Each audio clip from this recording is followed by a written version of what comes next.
Une partie de la session aujourd'hui sera enregistrée, mais seulement la première demi-heure des présentations. Dans un esprit de paix, d'amitié et de respect, nous reconnaissons que les terres sur lesquelles nous travaillons font partie des territoires traditionnels des peuples autochtones du Canada. Nous tenons également à souligner que le bureau de Catalyst Plus à Toronto est situé sur les territoires traditionnels des Huron-Wendat, des Haudenosaunee, des Anishinabeg, des Chippewas et des Mississauga de Crédit à Montréal. Notre bureau est situé sur le territoire non cédé des Kanien'kehá:ka. Bonjour à tous et bienvenue. Je suis Camille et je suis une agente de service de volontariat et je serai votre modératrice d'aujourd'hui. Nous sommes heureux de continuer à offrir des rencontres en anglais et en français. N'hésitez pas de désactiver votre caméra et merci de vous joindre à nous. Nous sommes toujours ravis d'échanger avec nos conseillers, même virtuellement.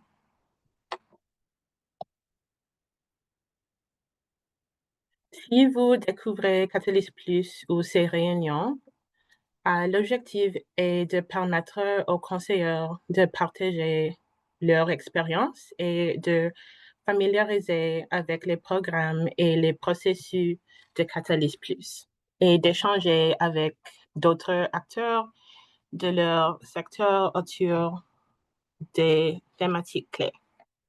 Ensemble, ils ont collaboré à intégrer des principes de l'agroécologie dans le programme des formations destinées aux agriculteurs, ce qui favorise des pratiques agricoles durables qui protègent l'environnement, améliorent la productivité et renforcent les systèmes alimentaires locaux. J'aimerais également vous présenter l'équipe du service de bénévolat qui nous aidera à organiser le webinaire. Dara, agent de service de bénévolat, sera présente pour vous aider par messagerie instantanée. Sabrina, agent de service bénévolat, assurera le support technique. Et également présent, Rebecca, agent de service de bénévolat. Nous aurons le plaisir d'écouter Dominique Feyman, représentant de Catalyst Plus Côte d'Ivoire, Jean-Jacques Yaogauji, chef du projet, Madame Esther Kanga, directrice de la Fondation Marie Esther, ainsi que Valérie Campo, conseillère Catalyst Plus. Les présentations et les séances des questions-réponses seront enregistrées et la session formelle s'achèvera et nous aurons 30 minutes de networking dans les salles en petits groupes. La séance de réseautage sera informelle et la participation est entièrement facultative. Juste quelques rappels logistiques. Coupez votre micro lorsque vous ne parlez pas. Activez la vidéo si vous le souhaitez. Posez vos questions dans le chat ou gardez-les pour la période des questions à la fin. Les présentations et questions et réponses seront enregistrées. Et levez la main pour parler et attendez qu'on vous donne la parole. Et présentez-vous brièvement et soyez concis et respectueux.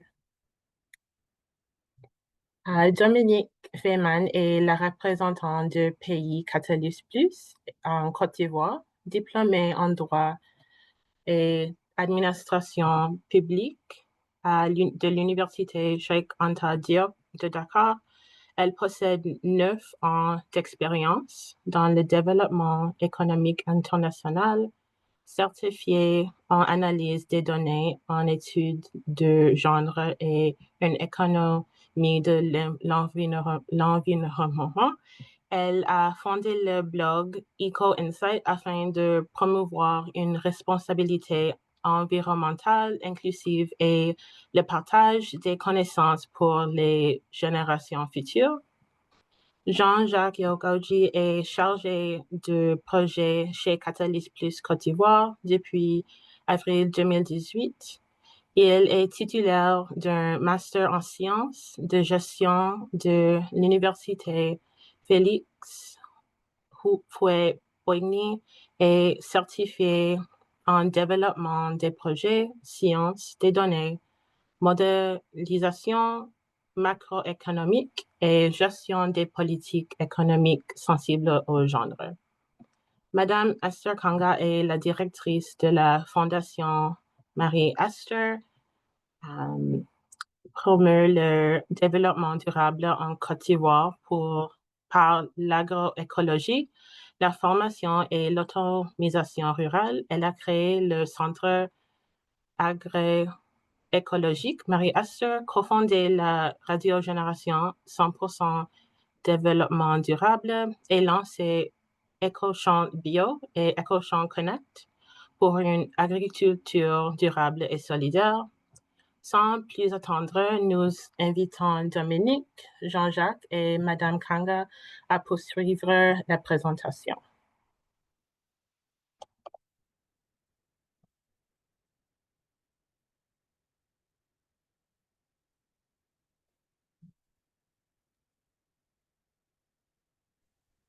Merci beaucoup, Camille. Bonjour tout le monde. Camille, est-ce que tu peux partager ton écran? Ah oui, je le fais maintenant. Super.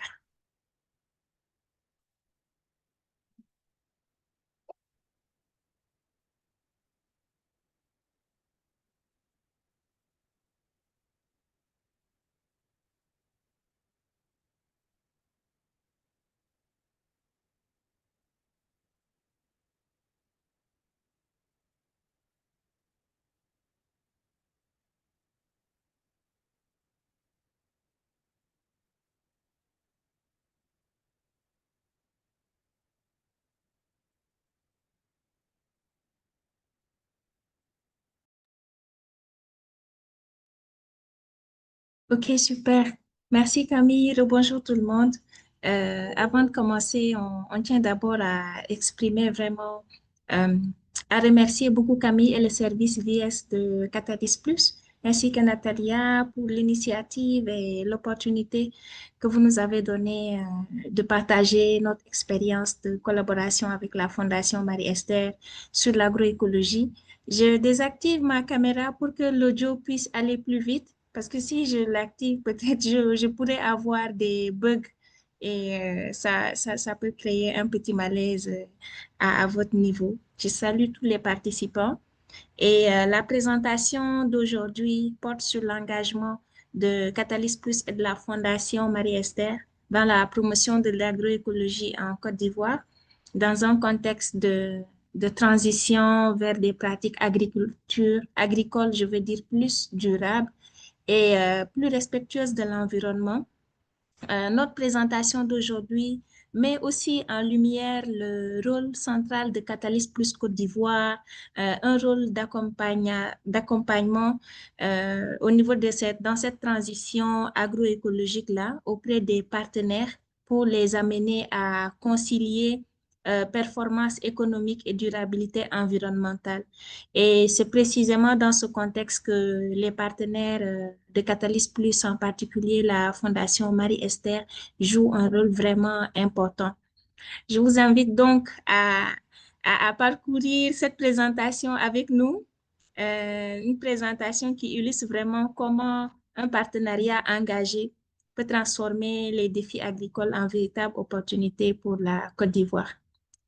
Camille, on peut aller au slide pour voir le sommaire. La présentation va s'articuler autour de 8 points. Nous allons vous parler déjà du contexte agricole en Côte d'Ivoire, du contexte de partenariat entre Catalyst Plus et la Fondation Marie-Esther, ses objectifs et ses résultats, vous présenter la Fondation Marie-Esther, l'impact de notre partenariat, du travail des conseillers volontaires. Vous exposez également les défis et les opportunités que nous avons relevés dans ce secteur-là et des perspectives. Et à la fin, nous vous invitons à une vidéo immersive à travers un compil d'images pour que vous puissiez voir vous-même sur le terrain les activités concrètes du travail des conseils volontaires et, et du centre agroécologique. Et enfin, donner la parole à Madame Campo pour nous parler de son expérience récente au sein du centre agroécologique. Prochaine slide.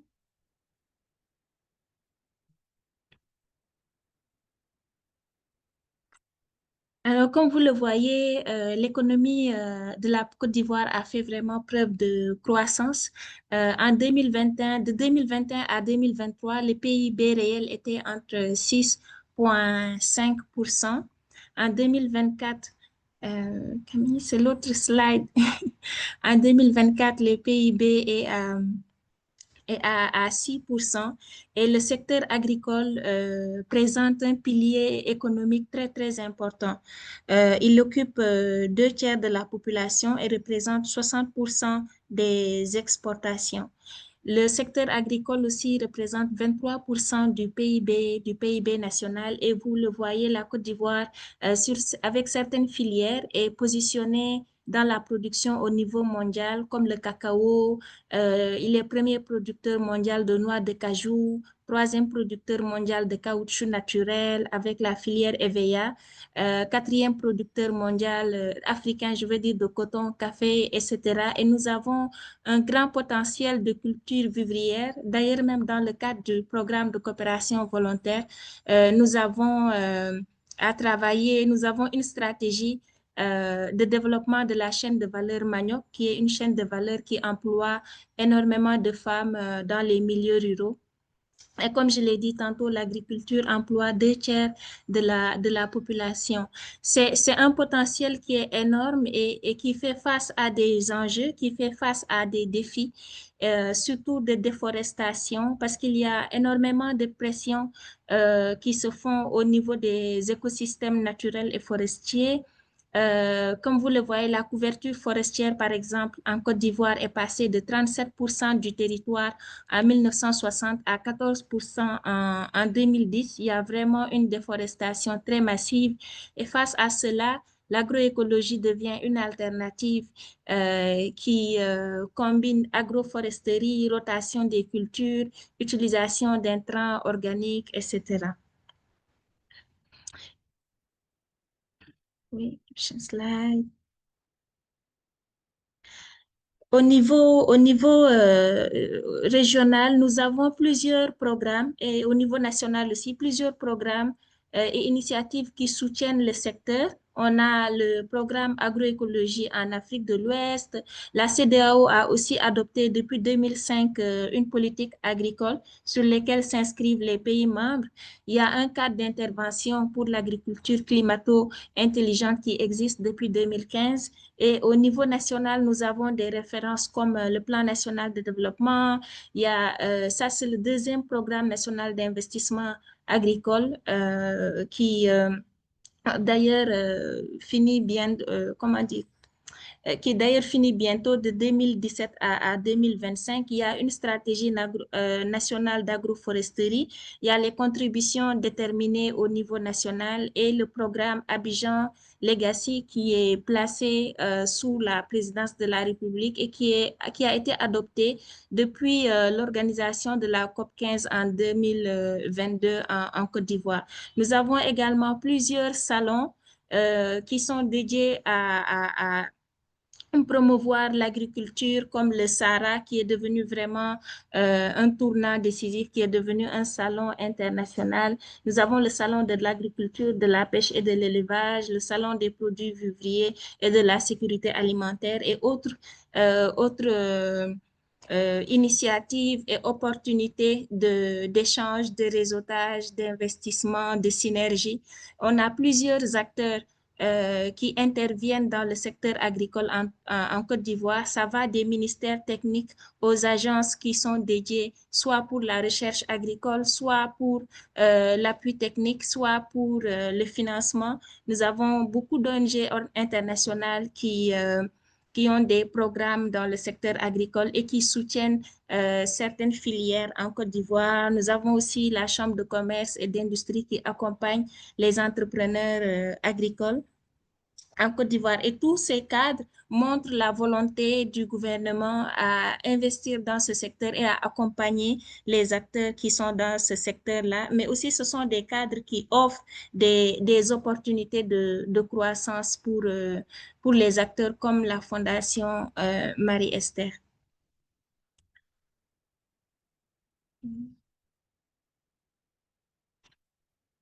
Alors, la Fondation Marie-Esther et Catalyst Plus s'inscrivent dans cet écosystème-là en créant des synergies avec des institutions. Et ici, nous avons juste voulu comparer un peu le positionnement de Catalyst Plus en comparant les modèles agricoles traditionnels intensifs avec l'agroécologie et en voyant aussi le passage qui se fait de l'agriculture conventionnelle jusqu'à l'agriculture biologique.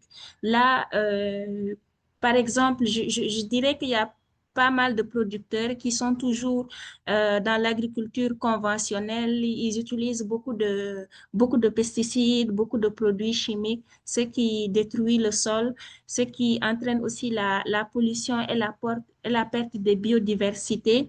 Ils y sont toujours parfois parce qu'ils y voient un rendement élevé à court terme.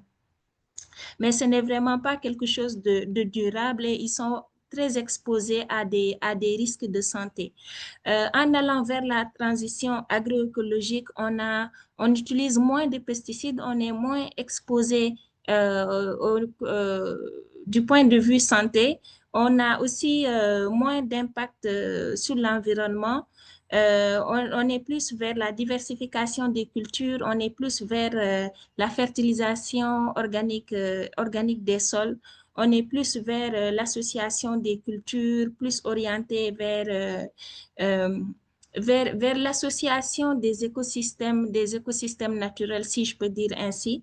Et l'agriculture biologique entraîne vraiment une absence totale, si on peut le dire ainsi, de produits chimiques de synthèse, préserve les cycles naturels et a aussi l'avantage d'avoir certaines certifications selon les normes internationales. Et donc, ça amène les producteurs qui s'inscrivent dans l'agriculture biologique à avoir un impact environnemental minimisé, à pouvoir aussi vendre leurs produits plus élevés car beaucoup plus organiques et bio. Et donc, Catalyst Plus joue un rôle clé dans le passage de l'agriculture conventionnelle à l'agroécologie en mettant l'accent sur l'autonomisation des femmes, sur le renforcement des filières durables et l'intégration des pratiques respectueuses de l'environnement. On s'inscrit dans une stratégie nationale de durabilité et de souveraineté alimentaire avec nos partenaires locaux. Et dans ce cadre-là, on agit également comme catalyseur de partenariat entre les communautés rurales, les institutions et acteurs privés. Et tout ceci pour créer des modèles circulaires qui réduisent la dépendance aux intrants chimiques et renforcent la sécurité alimentaire.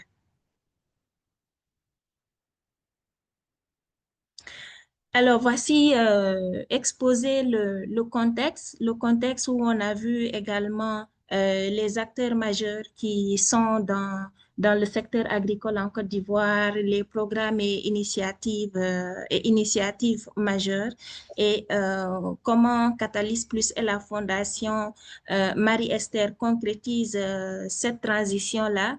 Je laisserai la parole à mon collègue Jean-Jacques pour pouvoir exposer là-dessus en vous présentant les objectifs et les réalisations que nous avons eues depuis, euh, depuis l'établissement du partenariat avec la Fondation Marie-Esther. Je vous remercie. Merci beaucoup, madame. Merci, Camille. et à tous.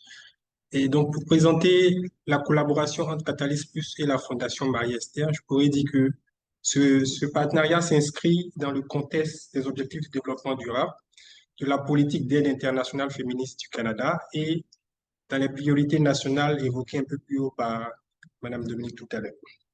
Donc, débuté depuis août 2019, cette collaboration a permis de travailler avec des conseillers Catalyst Plus, en visant les objectifs principaux ci-dessous. Donc, on a le renforcement des capacités organisationnelles, la mise en place de chaînes de valeur inclusives, la structuration de modèles agroécologiques et le développement de fiches techniques, de modules de formation pour permettre à la Fondation Marie-Esther de pouvoir atteindre ses objectifs cités. Camille, s'il vous plaît. D'accord. Donc, comme je le disais tantôt, débuté depuis août 2019, la collaboration a permis de solliciter des appuis des conseillers de Catalyst Plus dans le cadre du programme Strive et dans le cadre du programme actuel de Catalyst Plus. Et à ce jour, on totalise 10 affectations réalisées dans le programme actuel, le programme R, et une affectation réalisée dans le programme Strive. Donc, ce sont 4 affectations en mode virtuel réalisées et 7 affectations en mode présentiel, donc sur le terrain, soit à Abidjan, soit à Beauville, précisément sur le centre agroécologique, comme vous le voyez sur la carte à droite de votre écran. Donc, ces affectations étaient relatives à la conception des dispositifs de formation, à la conception et à l'aménagement d'une ferme agroécologique, au montage de projets, l'étude prospective de marché de niche à Abidjan, et puis également pour la mobilisation des ressources et le développement des affaires. Donc, suite à ces affectations qui ont enregistré la participation de 119 femmes et 20 hommes, la Fondation Marie-Esther a sollicité l'appui de Catalyst Plus pour la mise à disposition du fonds d'innovation qui a permis de pouvoir acquérir un système d'irrigation goutte à goutte et des équipements agricoles d'un montant total de 1561 dollars canadiens, soit environ 8 149 000 francs CFA. Donc, on peut dire enfin que pour arriver à réaliser toutes ces informations chiffrées que je viens de citer, on a eu un financement de la part de Catalyst Plus d'un montant de 61 986 dollars canadiens, soit environ 27 893 700 francs CFA, et un financement de la part de la Fondation Marie-Esther d'un montant de 51 000, pardon, 118,88 dollars canadiens, soit environ 2 303 500 francs CFA. Donc voilà présenté la synthèse des résultats, des objectifs également de la collaboration avec la Fondation Marie-Esther. Je vais laisser la parole à Madame Kanga, la fondatrice et la directrice exécutive de la Fondation Marie-Esther, pour présenter la suite des points clés également de cette collaboration.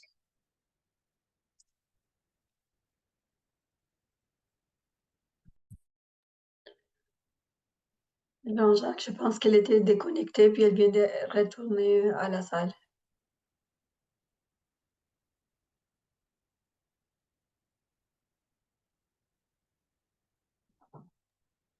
Allô?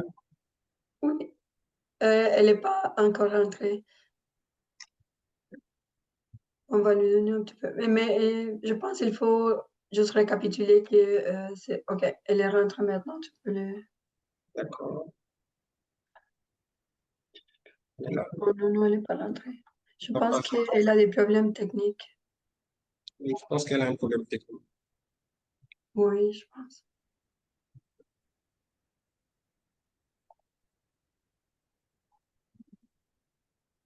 Donc, peut-être profiter en même temps pour dire que à la suite de l'échange de la présentation de Madame Kanga, vous verrez des images des équipements qui ont pu être mis à disposition dans le cadre de la sollicitation du Fonds d'innovation. Vous verrez également des images des actions de certains conseillers et des conseillères au centre agroécologique, tout ça, lors de de la séance immersive au terme de la présentation.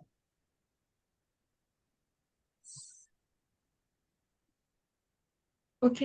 Merci, Jean-Jacques.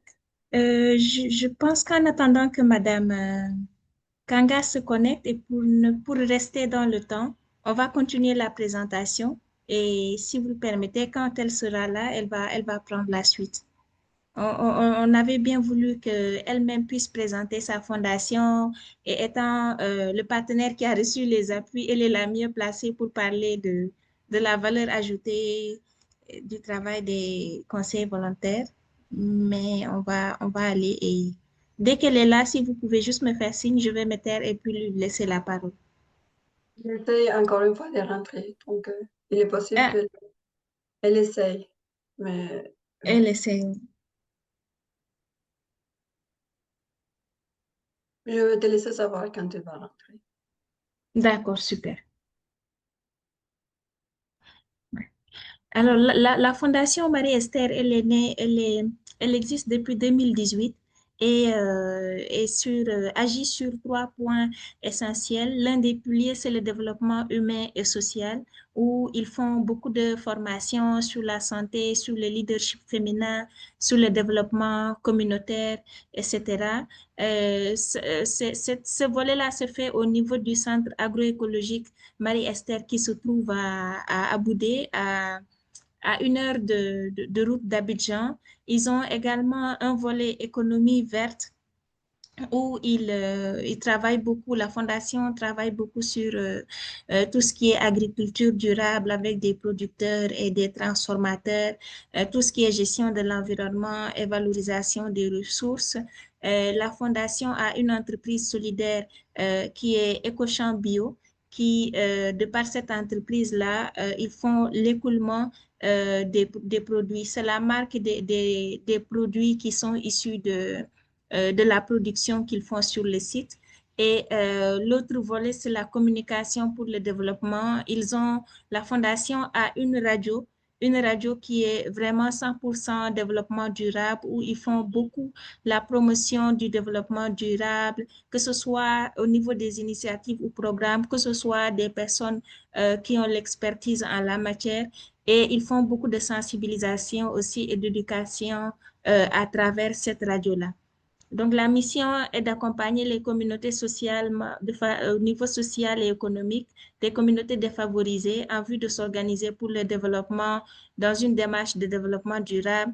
Et la vision, je pense que Madame Kanga est là, si je ne me trompe pas. Madame Kanga, est-ce que vous nous entendez?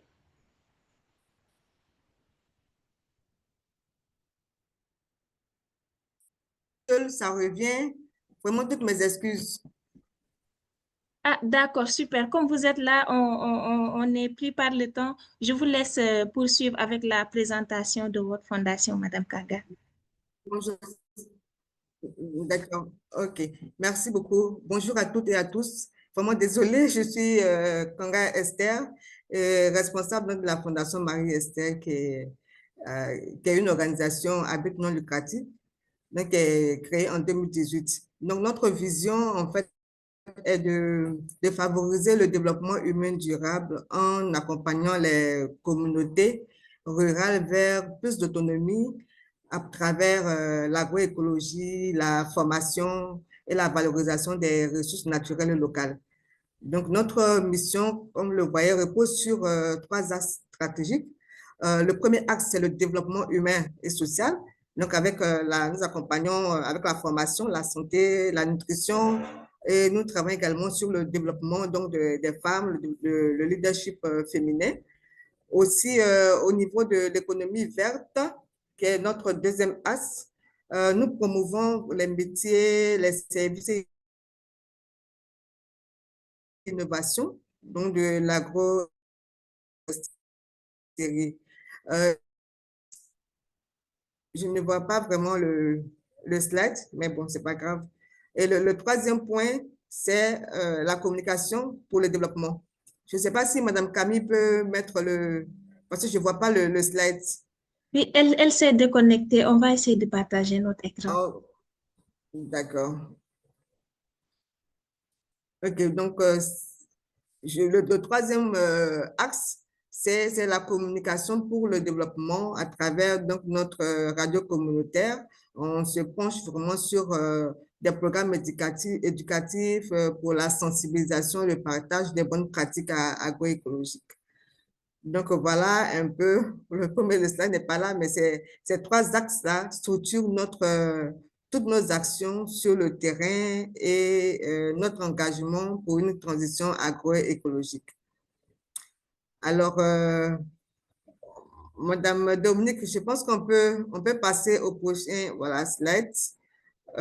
Voilà, donc notre collaboration avec Catalyst Plus a débuté, comme Jean-Jacques l'a dit, en 2019, où nous avons sollicité, cela a démarré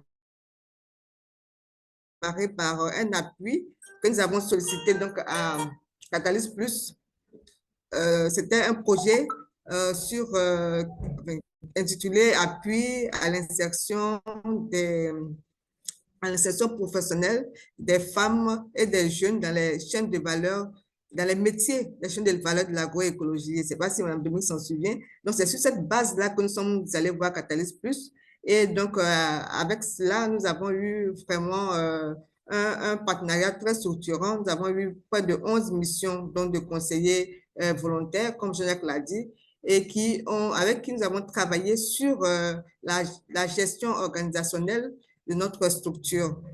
Tout cela était en virtuel, sur la rédaction et le montage des projets, la mobilisation des ressources et la recherche commerciale et la recherche commerciale et marketing,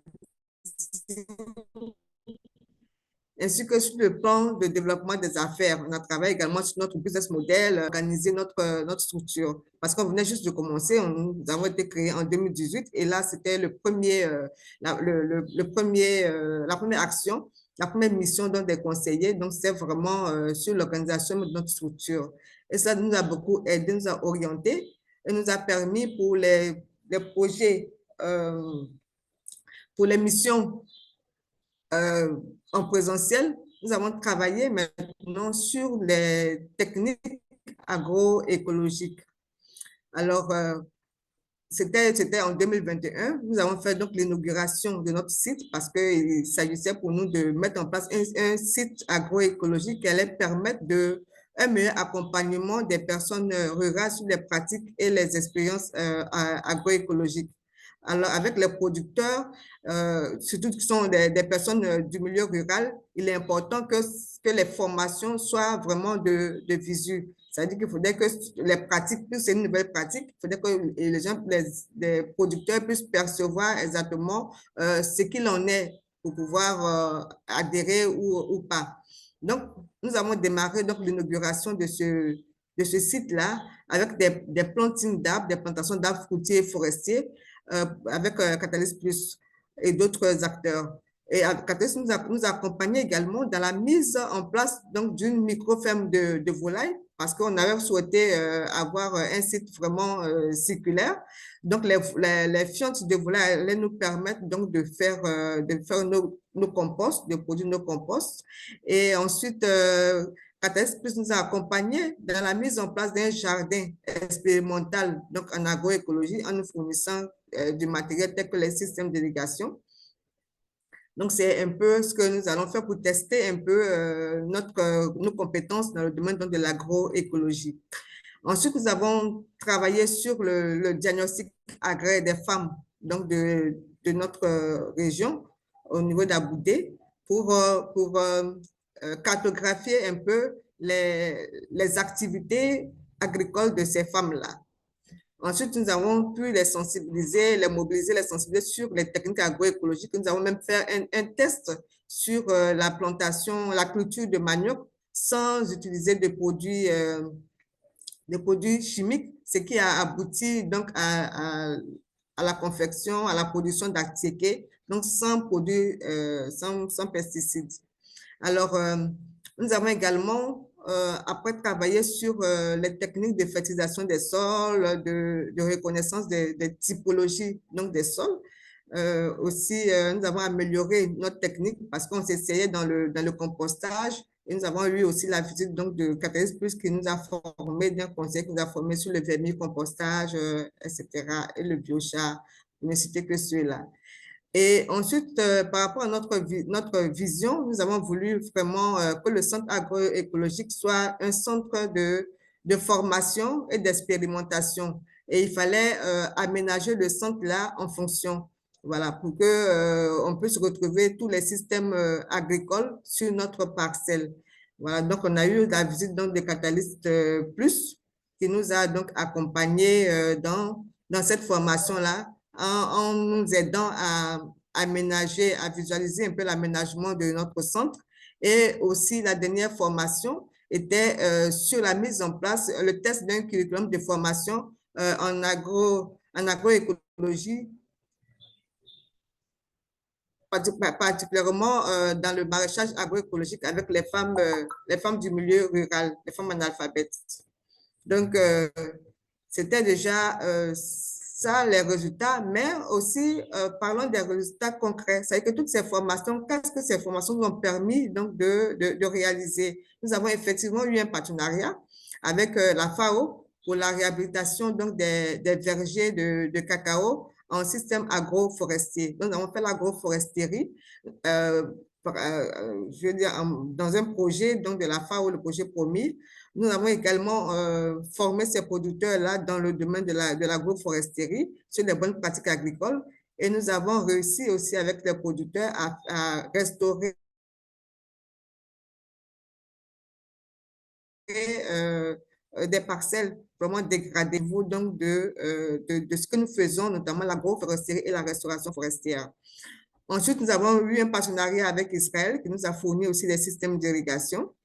Aussi, nous avons pu intégrer des réseaux stratégiques tels que le réseau phare qui est un réseau international qui forme sur l'agriculture, enfin, qui fait de la formation agricole rurale. Donc, ils sont beaucoup plus penchés sur les populations rurales. Donc, avec eux, nous avons donc travaillé sur nous travaillons sur les formations, nous voyons un peu les techniques de formation qui existent. Et grâce donc à Catalyst Plus également, euh, nous avons pu prospecter donc des supermarchés donc locaux en vue de la commercialisation donc, de nos différents produits, ce qui a vraiment été vraiment satisfaisant parce qu'ils sont tous d'accord pour recevoir les produits agroécologiques. Mais bon, c'est nous qui allons nous-mêmes faire la promotion parce que nous ne sommes pas vraiment habitués à cela. Et l'accompagnement de Catalyst Plus nous a également permis de soumissionner donc à des notes, à des appels à projets, voilà, tels que les appels de FEM et également de l'Union européenne sur le changement climatique et tout ça. Bon, c'est vrai que nous n'avons pas eu de résultats concrets, mais ça nous a permis, nous, de réussir, de nous essayer dans les soumissions donc, de projets, ce qui est déjà satisfaisant et très notable. Et Catalyst Plus nous a permis donc de mettre en place donc nos dispositifs, des dispositifs complémentaires pour accompagner donc les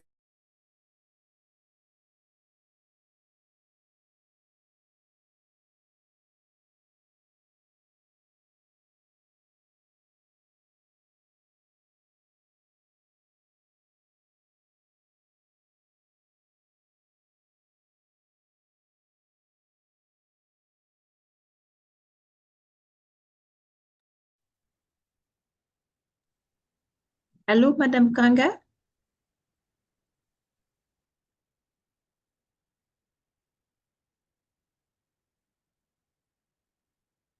Allô, Madame Kanga, vous nous entendez? stratégies que nous avons mis en place. Donc, il y a le centre agroécologique, le Éco-Champ, qui sera également un site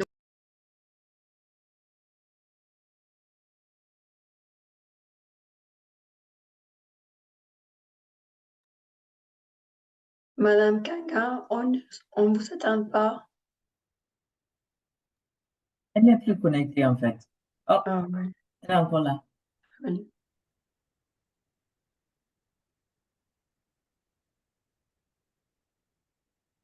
Encore toutes mes excuses.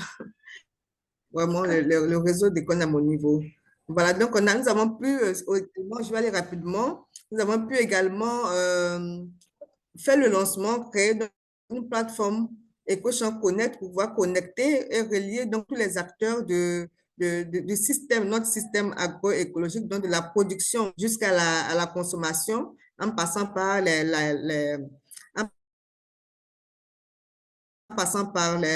systèmes de traçabilité et autres. Voilà. Et également, nous avions dans le temps une radio, donc pour la communication, c'est une radio en ligne, mais grâce au conseil donc d'un conseiller, nous avons pu obtenir un agrément au niveau donc, de Yamoussoukro, qui est au centre de la Côte d'Ivoire et qui est une ville, mais avec beaucoup de villages et plusieurs régions autour donc, plusieurs villes et villages autour donc, de cette ville-là. Donc, cela va nous permettre donc, de mieux capitaliser et diffuser les bonnes pratiques et les émissions sur les enjeux du développement du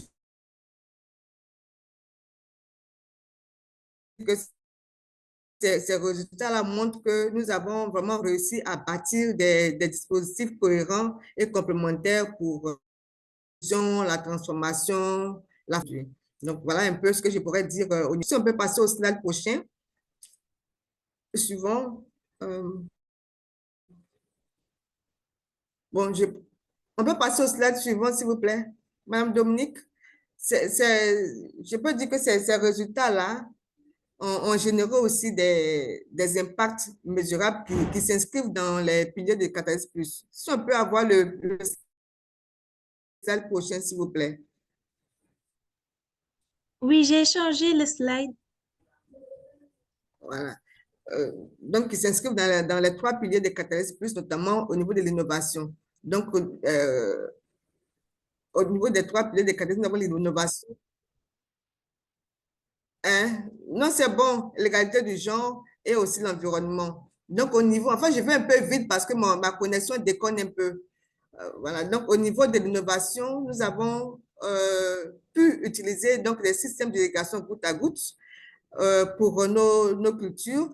Nous avons pu améliorer des pratiques agroécologiques, c'est-à-dire fabriquer nous-mêmes nos composts, biochar, vermicompostage, même des biopesticides et tout ça là, que nous avons nous-mêmes fabriqués pour les utiliser sur place.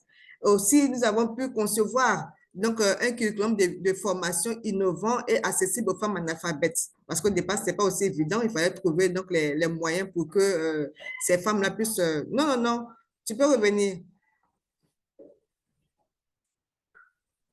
Nous avons aussi pu mettre en place une plateforme qui sera donc connectée bientôt pour favoriser la commercialisation et la traçabilité. Voilà, je pense que c'est ça. Voilà. Voilà. Donc, au niveau de l'égalité du genre, nous avons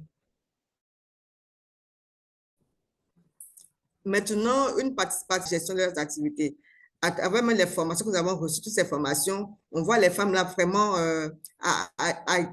guérir face donc à d'autres femmes qui ne suivent pas des formations comme elles. C'est qu'on les voit d'un bon œil déjà et puis elles savent que bon, à telle période, il faudrait qu'elles viennent pour les activités lorsqu'on les appelle et tout ça.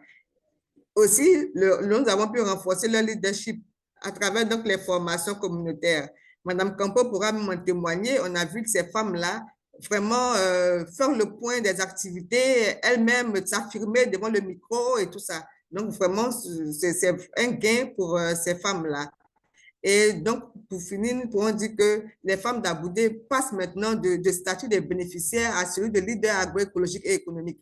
Parce que quand on parle d'agroécologique, elles sont vraiment présentes, elles veulent bien, sauf que, bon, actuellement, on n'a pas vraiment assez de moyens pour booster donc, ce secteur-là, mais elles sont vraiment prêtes à défendre, à s'engager vraiment dans l'agroécologie. au niveau environnemental, avec tout ce que nous avons pu mettre en place à travers les projets au niveau des sites et tout ça, nous avons pu vraiment adopter les techniques agricoles durables qui réduisent, bon, on ne va pas dire, pour chez nous-mêmes, ce n'est pas réduire l'usage on a annulé complètement l'usage des produits chimiques. Voilà, on n'utilise pas de produits chimiques sur la parcelle. Donc, tout le village même nous connaît pour ça. Lorsqu'il parle, ici, on n'utilise pas de produits et c'est déjà vraiment un avantage. Et nous avons pu contribuer aussi à la préservation des sols et de la biodiversité locale parce que c'est un peu ça sur le site. Nous préservons la biodiversité. Toutes les sensibilisations que nous faisons au travers des projets, c'est vraiment amener les gens à préserver les sols et à conserver la biodiversité. Donc, nous avons pu sensibiliser et contribuer à la lutte contre la déforestation et les reboisements communautaires à travers les projets dont je vous ai parlé et d'autres projets que nous avons fait dans le village. Nous avons également pu participer à l'agroforesterie et la foresterie au centre, non seulement au centre agroécologique, vous verrez qu'il y a des arbres un peu partout qui ont été plantés et nous avons fait également à Yamoussoukro avec Catalyst Plus. Voilà un peu ce que je pourrais dire. Donc, je peux dire qu'avec ce point-là, grâce à Catalyst Plus, on a pu vraiment relier l'innovation, l'inclusion et la durabilité vraiment dans cette dynamique-là de transformation des personnes. Donc, si on peut passer au slide suivant qui concerne les défis, parce que malgré ces avancées, hein, il y a plusieurs défis qui demeurent. Madame Dominique, s'il te plaît. On peut passer au slide suivant? Oui, c'est déjà fait. Ouais, merci beaucoup. Donc, comme je le disais, on a rencontré pas mal de défis, donc malgré ces avancées-là. Donc, au niveau politique, par exemple, et institutionnel, l'intégration de l'agroécologie dans les politiques nationales est encore partielle. C'est maintenant qu'on a créé un département au niveau du ministère pour aider à l'agroécologie. Donc, c'est vraiment embryonnaire. Ils essaient donc de mettre les choses en place. Donc, ce qui fait qu'il y a vraiment un difficile accès donc, au financement public. Et puis aussi, il n'y a pas vraiment de cadre institutionnel, surtout au niveau de l'agroécologie, pour accompagner les petits exploitants agricoles, surtout dans le domaine de l'agroécologique. C'est seulement des projets qui sont en train de naître présentement, mais tout le monde ne peut pas forcément avoir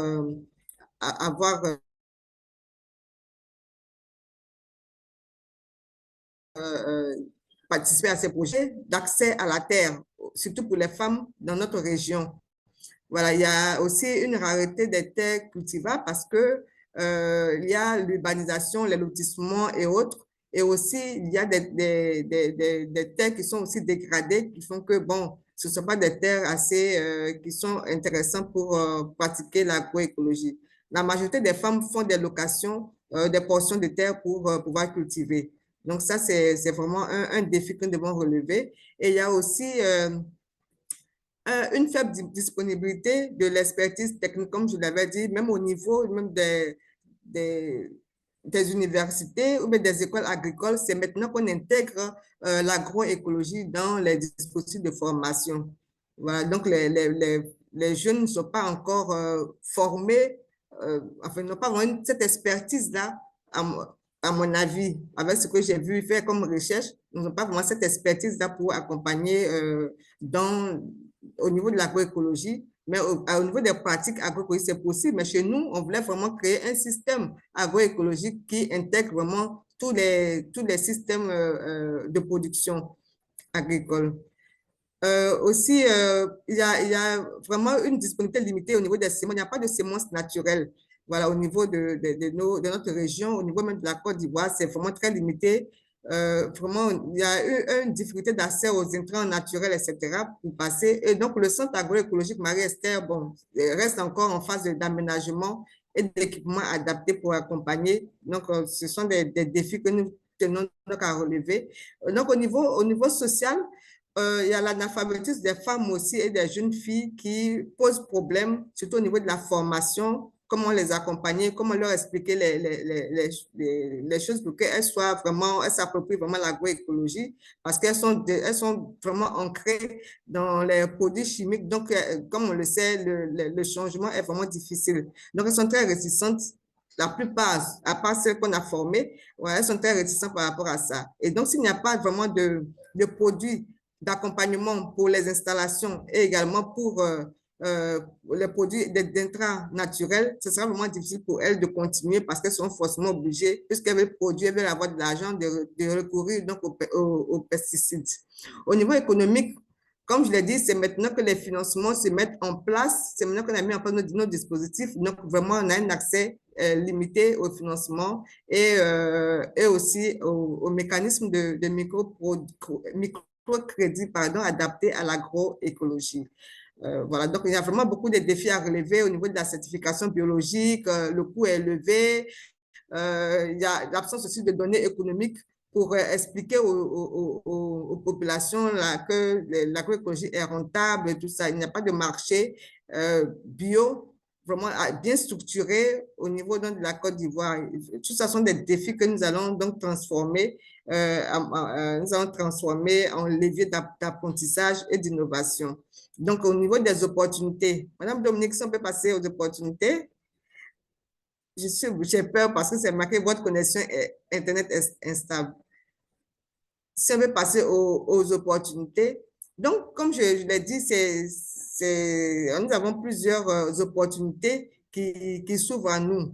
Donc, nous avons classifié donc, en 4 catégories. Au niveau de l'innovation, nous pourrions donc intégrer donc,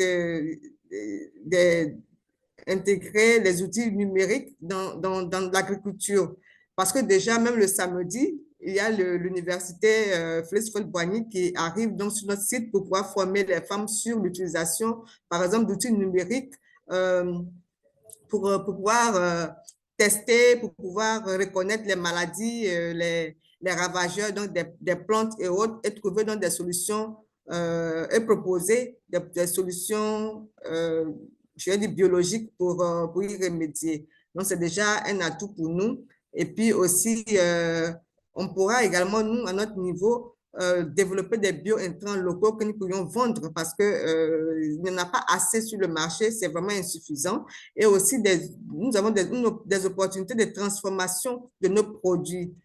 Parce que, comme on le sait, la majorité des produits transformés sont des produits conventionnels. Mais nous, avec ce que nous faisons au niveau de l'agriculture biologique, l'agroécologie, nous pouvons donc vendre nos produits, transformer nos produits qui seront donc une valeur ajoutée pour nous. Et l'agroécologie, comme je l'ai dit, chez nous, c'est un système intégré. Donc, ça va forcément diversifier nos produits et valoriser nos finances et notre économie.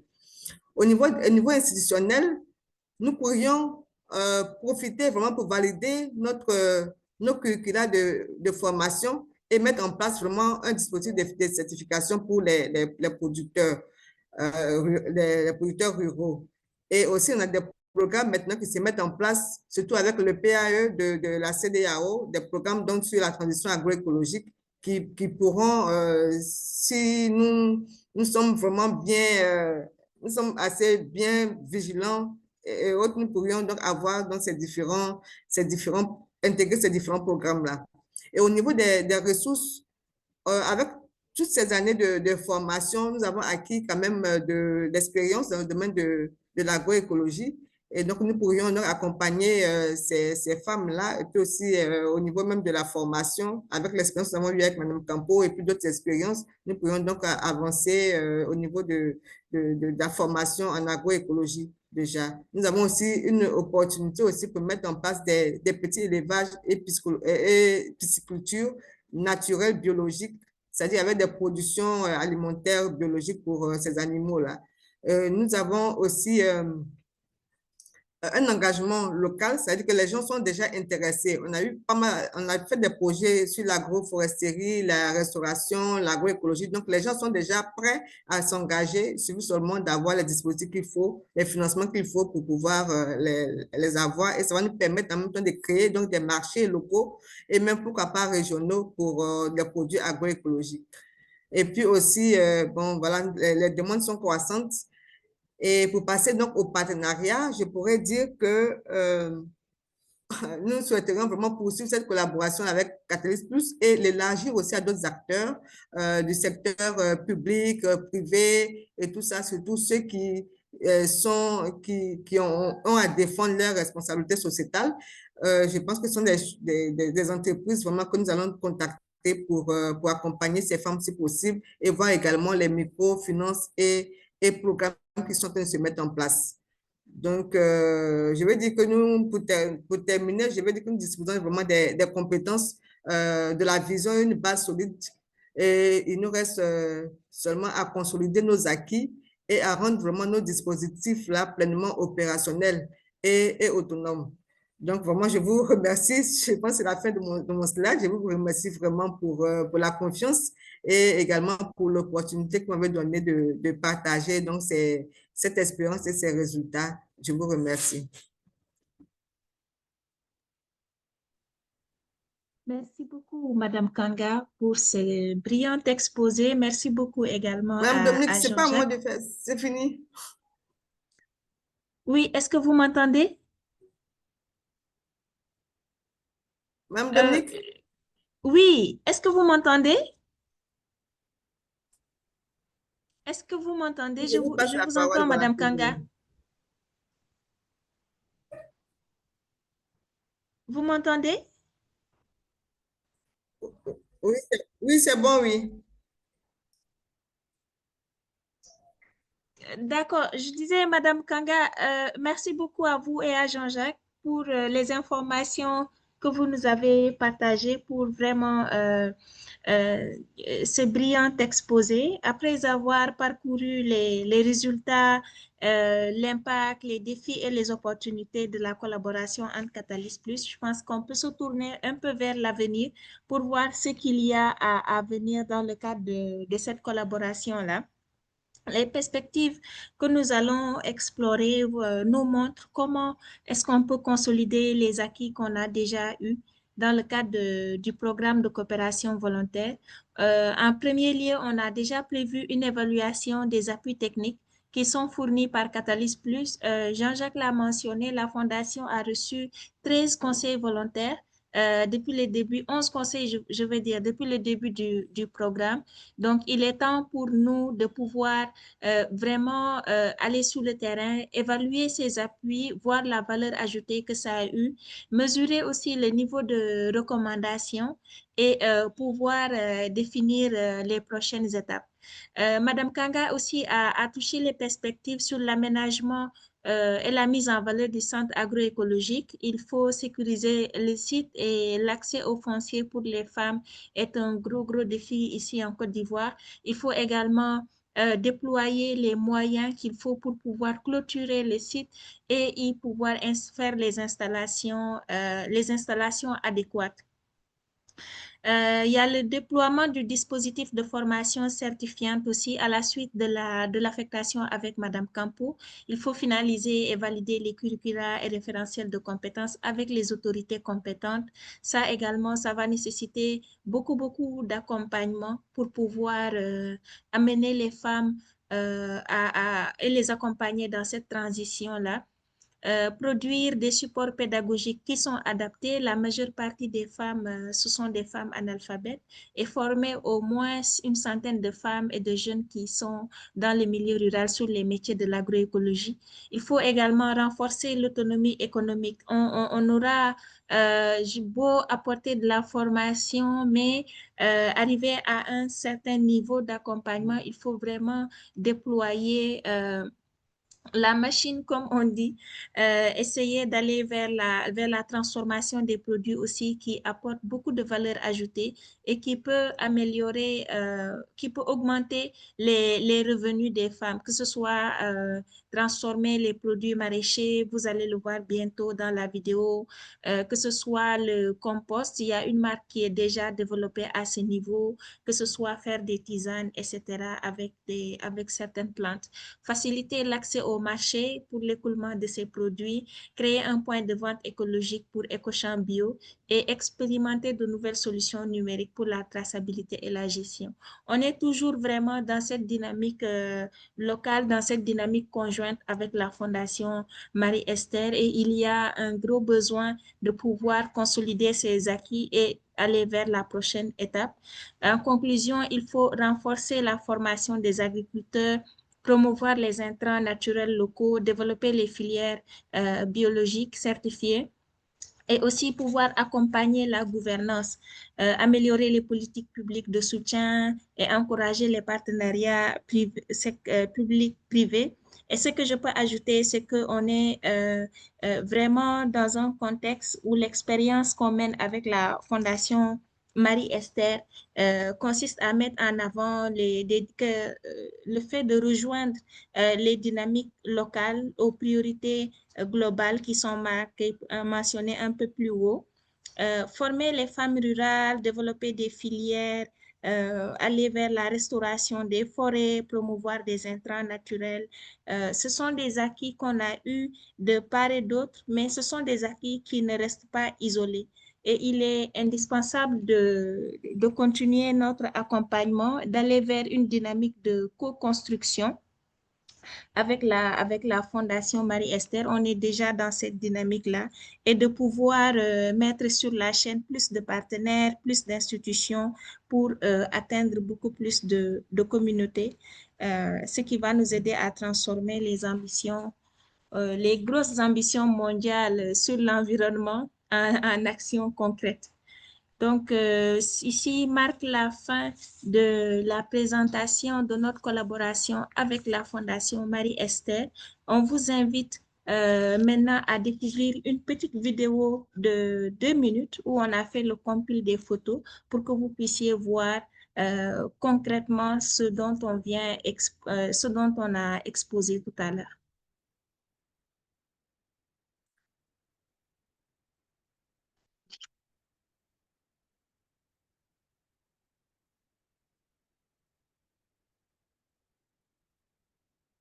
Est-ce que vous entendez le son?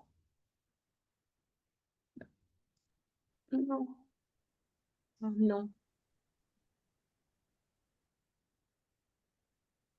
Dominique, est-ce que tu veux que j'essaie de mon côté pour montrer le Oui, vidéo? Ok. oui.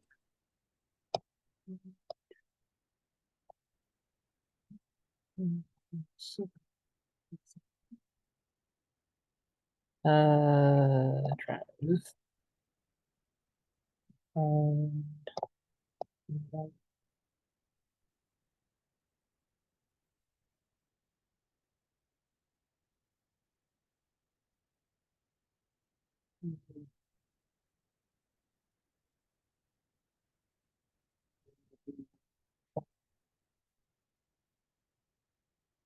Time is here. What is it? Yes.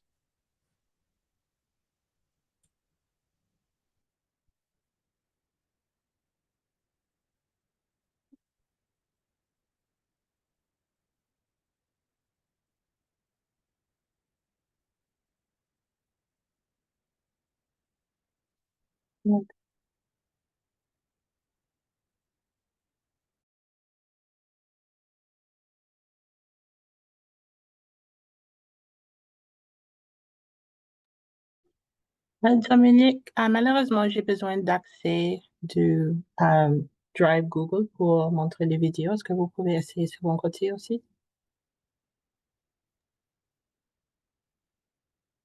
D'accord. Je pense que c'est Jean-Jacques qui a mis Oui, ça dans le dossier. Oui. d'accord, je partage mon écran.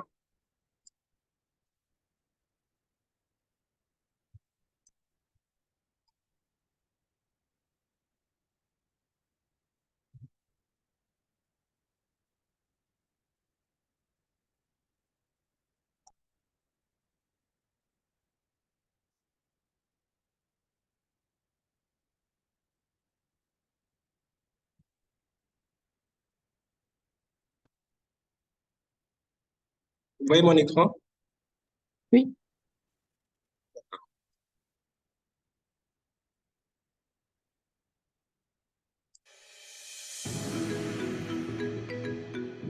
Vous entendez? Oui, c'est parfait.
Voilà. Merci beaucoup, Jean-Jacques. Merci beaucoup à tout le monde pour votre attention. Merci vraiment. Merci à Madame Kanga pour sa disponibilité. Nous restons à l'écoute de tout commentaire, toute question. Merci beaucoup pour l'opportunité. Camille? Merci beaucoup, Dominique, Jean-Jacques et Madame Kanga pour cette présentation très instructive. Il y a un petit changement au agenda. Malheureusement, Madame Valérie Campo n'est pas disponible à cause d'une urgence avec sa famille, alors elle ne pourra pas présenter aujourd'hui. Alors, nous allons maintenant passer à la séance de réseautage maintenant. Alors, si vous voulez rester pour le réseautage et pour parler avec d'autres conseillers, vous pouvez le faire maintenant. Nous allons vous mettre dans des chambres pour parler entre vous.